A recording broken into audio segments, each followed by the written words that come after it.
Hello YouTube world, my name is Nicholas Montez. Welcome back to another YouTube channel, everybody. And in today's video, we are on my second week, well, pretty much my third, fourth, or fifth, I don't even know how many, but we're reviewing the next Superman film. Last week, I reviewed Superman 1978, and I was a pretty big fan of that film, and I absolutely loved it. And one of the, not only is Superman known to be great, but Superman 2 is also known to be great, as it's essentially the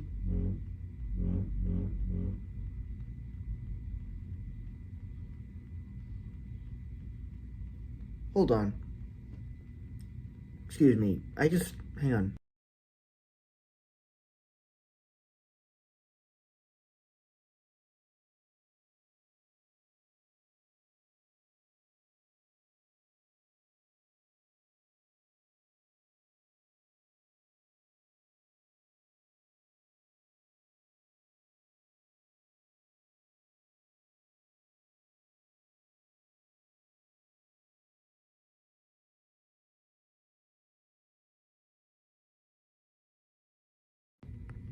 Sorry guys, I just heard a really weird noise on my window. I have no idea what that was. But anyways, so yeah, I really liked Superman from last week, and I heard that Superman 2 is another great sequel, but it's also the way, this movie also paved the way for other great comic book sequels, such as Spider-Man 2 or Captain America the Winter Soldier. Basically, to be honest, they're probably my favorite sequels that I've ever seen.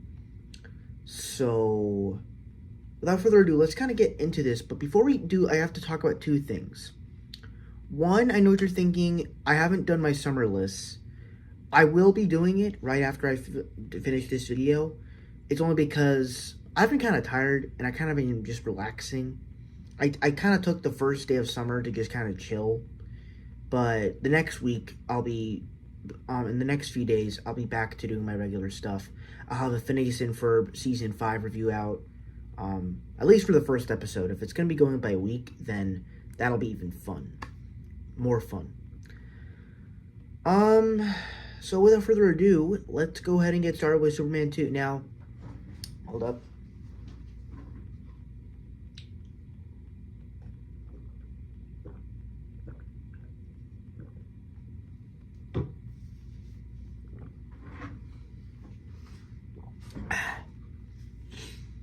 So this one is an interesting film to talk about because this one kind of had I think this one and Superman 1 had a very interesting history, as when Richard Donner was making these movies, there were all these things where he wanted to make them at the same time, and he wanted to work on both of them at the same time, because obviously that would never happen because Superman 2 came out 3 years after Superman 1, so would not be able to happen.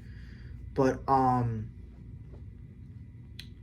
what's also fascinating is this movie has two cuts, which the one that I watch is the Richard Lester one, and then you also have the Richard Donner cut, which in some cases everybody says the Richard Donner one is quite better. And because there are some moments in here that I don't really like, which we'll talk about in a little bit, I am actually going to go ahead and watch the Donner cut this week. I don't know when, probably Sunday I'll be watching it, but me personally, there are a few things to discuss. So let's kind of talk about the good in this film. And I think that this is another great Superman movie. And I love that these movies are basically the ones that established who Superman is. That, you watch Man of Steel, and it's kind of like they almost don't really get Superman because he's seen as this threat, whereas in these films he's seen as a hero. But Zack Snyder had a lot of problems, and I think I might rewatch Man of Steel to kind of get that feel of what were they trying to do with Superman. So with this movie, I think there's just a lot of great aspects. Let's talk about the relationship between Lois Lane and Clark. I thought the relationship was once again done really well. As you know, it's this relationship that is just profound.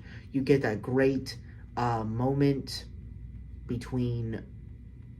You just get that great performance of Christopher Reeve as Clark Kent. The opening sequence where, by the way, love the montage of it coming back from the first movie and just kind of montaging through everything, but playing the updated score. I thought that was awesome. But like the opening sequence where Superman has to go to France and this elevator has like a bomb attached to it, he has to throw the bomb in space, and you realize that that sets off the Kryptonians, which I do want to talk about the Kryptonians, but let's talk about the beginning because it is kind of interesting. I saw a video of how the ending of the film, instead of Superman racing around the world to turn back time, he actually would take one of the missiles that Lex Luthor had, and he would actually throw it into space, and those would free the Kryptonians, and that would lead into the sequel, and the whole time turning thing would be at the end of the second film.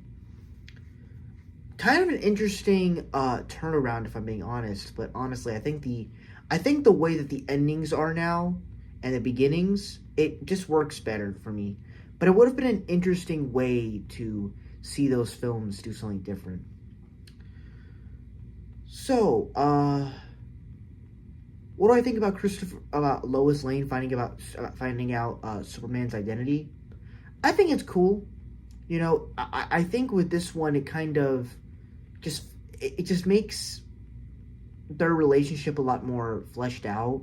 Like, you don't really because like in the original film, it kind of takes a little bit while to get going a little bit, which is kind of the reason why I kind of like it a lot because it's like it like lets you sit in that these are Kryptonians. They're about to send their baby off to space, and they're about to die. You have the moments between, I wish they did a little bit more with, Clark and his adopted parents, and then, like, kind of the stuff between when Pa Kent and he leaves kind of gets rushed, and then everything up until Daily Planet kind of is rushed a little bit. With this one, it's like we're just kind of introduced to it. Lois Lane is like doing all the reporter stuff, and I think, and I'm interested to see what they're gonna do in the next one, in the Donner cut, of how she just wants to reveal that she's Superman, and all this stuff, and how he's introduced to her. And the thing that I really liked about it is, they essentially, imagine this with Spider-Man 2. Peter Parker, he already gave out his secret identity to Mary Jane and realizes, I'm probably going to have to give my powers because I want to be happy with her. And I do have some thoughts on that when they do it, because, to be honest, I think it's a risky choice that they do that, because I'm like, that's actually insane. He's risking all of this just to be a normal man. Insane.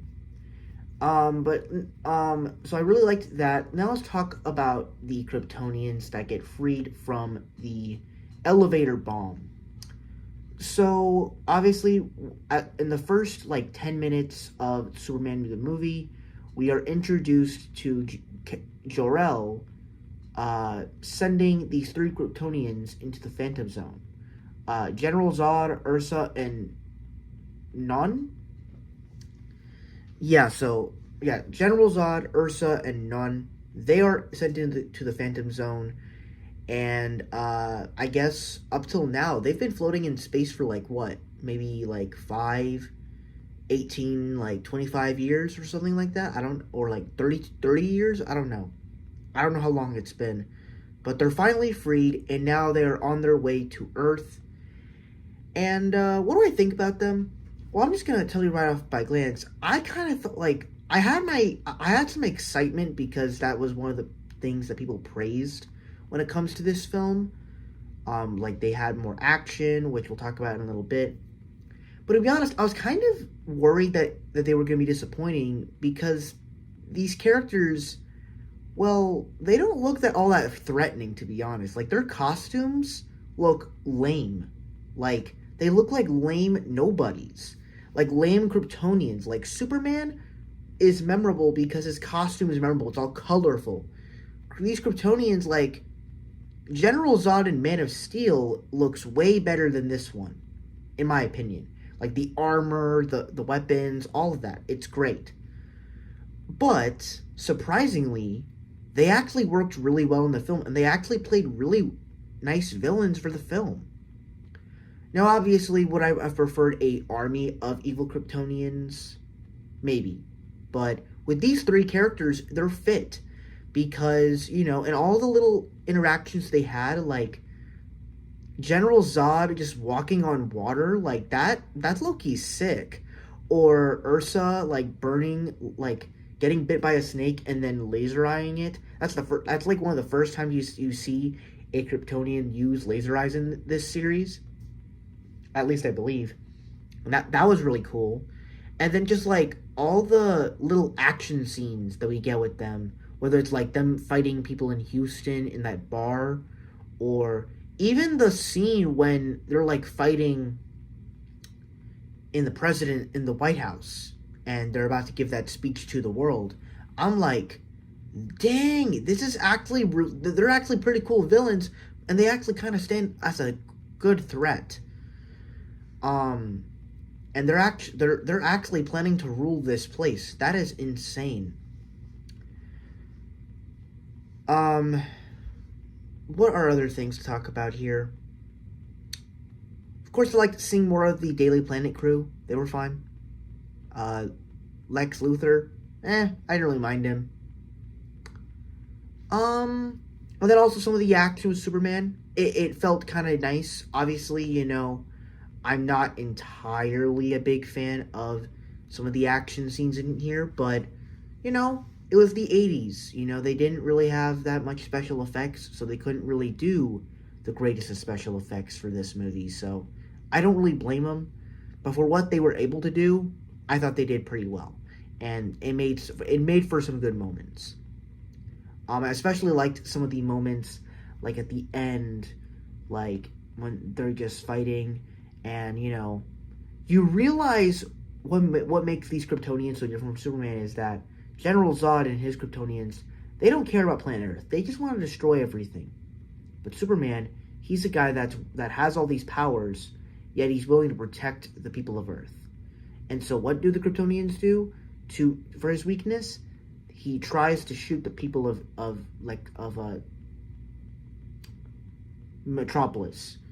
But obviously that does not work. And then the people actually try to stand up to them, but that obviously does not work because they're super powerful. So they just start blowing them, like all that.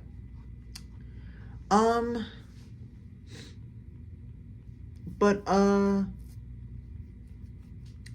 yeah, that's just kind of my thing here.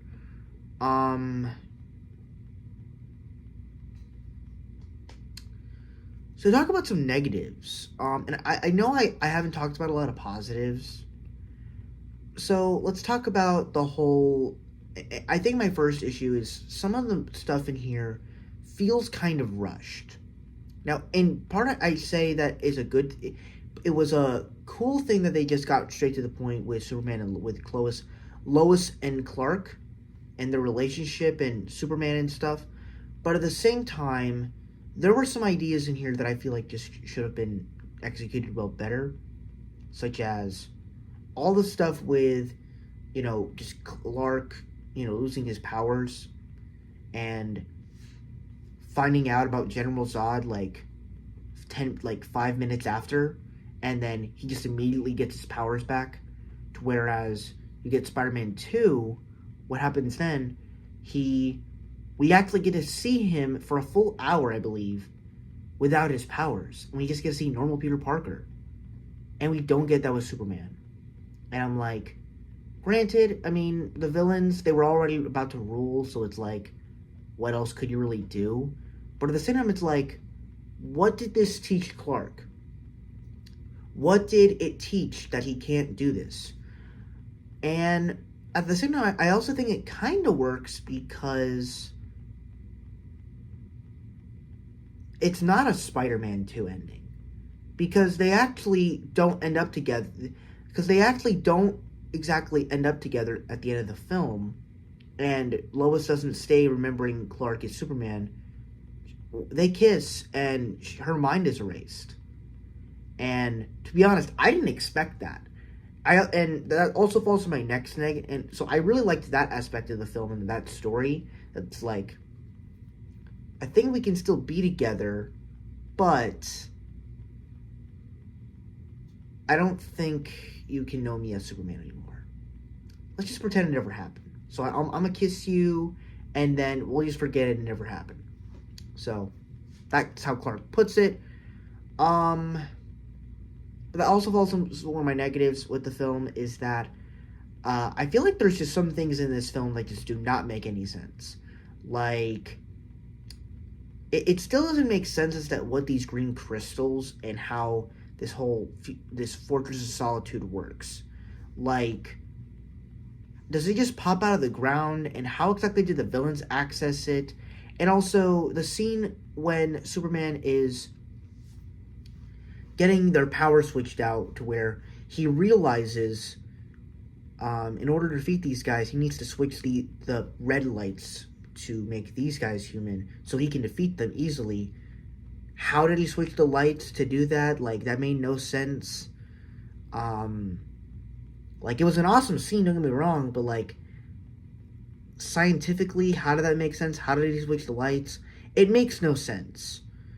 There's just some logic in here that just makes no absolute sense. And then, like, once he changes powers, like, he just goes into normal clothes, and it's like the identity of Superman is just gone, and somehow he looks very much different as a human. Now, obviously, he's supposed to look different because he's a human, but like, that's insane. And I'm a little worried. I'm a little worried because I really want to like these other Superman films that are out there, like Superman 3 and Superman 4 and Superman 5. Well, actually, not Superman 5, Superman Returns. Because low-key, I'm actually really liking Superman right now. I know there's some series out there and some animated films, so I'm definitely probably going to go check those out one of these days. I have a plan to watch all the DC projects, but I think that's going to be a Warner Brothers thing they'll be doing, so that'll be nice. But honestly, I think that's all my thoughts on Superman 2. I'm not going to do a review on the Richard Donner cut just because, I don't know, I'd rather do it on something else. Once I do my Superman ranking, I'll give you my thoughts on the Richard Donner cut. I might include it, actually, because it's a separate thing on Letterboxd, but we'll see how I do it. Thank you guys so much for watching. I really hope you enjoyed. Don't forget to like, comment, and subscribe. And I will see you guys in the next video. Bye-bye.